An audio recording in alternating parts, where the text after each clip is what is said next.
वाटतं एक गोष्ट आपल्या उभ्या महाराष्ट्राला कळली पाहिजे की आदरणीय पंतप्रधानांची जी भाषणं आता सुरू आहेत ती पाहिल्यानंतर तुम्हाला लक्षात येईल की त्यांच्या लक्षात आलंय की आपल्या पायाखालची वाळू सरकली आणि ज्या पद्धतीनं आदरणीय उद्धवजी ठाकरे साहेब तडाखेबंद भाषणं करतायत ती पाहिल्यानंतर कळेल की शिवसैनिकांच्या आणि उभ्या महाराष्ट्राचा आत्मविश्वास त्यांच्या भाषणातून प्रतीत होतोय की उद्या या महाराष्ट्रात ही जी आमची महाविकास आघाडी आहे ती प्रचंड बहुमताने जिंकल्याशिवाय राहणार नाही.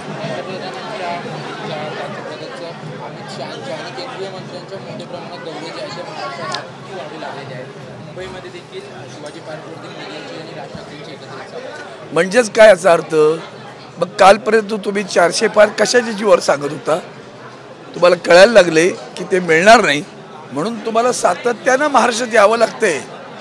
त्यांना महाराष्ट्रात सातत्यानं काय यावं लागतं ह्याच्यात सगळं पाणी मुरलेलं आहे. तुम्हाला कळून चुकेल की त्यांना कळलंय की आपलं काही खरं नाही म्हणून आता जेवढं करता येईल तेवढं तडपडत राहायचं. करू द्या किती सभा घ्या. मी खरं तर आदरणीय उद्धवजीची भाषा मी बोलू इच्छित नाही की त्यांनी त्या पद्धतीने सांगितलंय की इथंच औरंगजेब गाडला गेला होता यातनं समजून जा.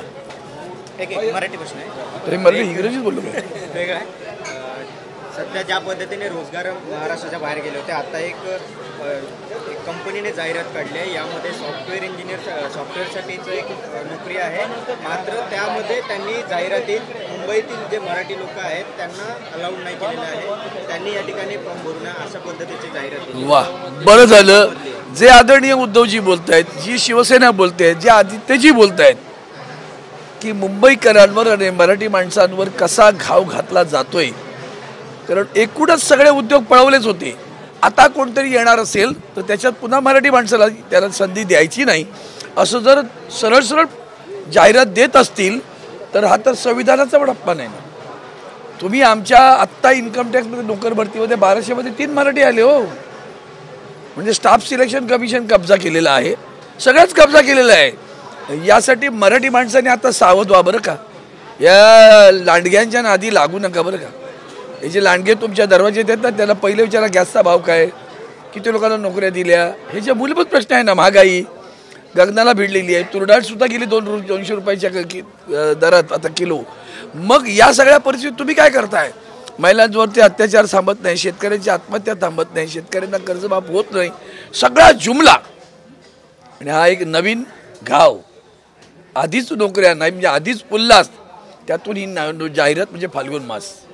ज्या मतदारसंघामध्ये आज तुम्ही प्रचार करता या मतदारसंघामध्ये या अगोदर राहुल नार्वेकर मोठ्या प्रमाणात फिरत होते जेव्हा त्यांची तिकीट निश्चित झाली त्यावेळेस मोठ्या प्रमाणात मी असं म्हणतो जरी मरी मातेच्या मंदिरात आहे आणि आमचा एक विश्वास आहे की देव आहे बरं का.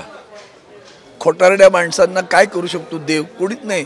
ते तर चीफ जस्टिसच्या वरती स्वतःला समजत होते त्यांना देवाने न्याय दिला.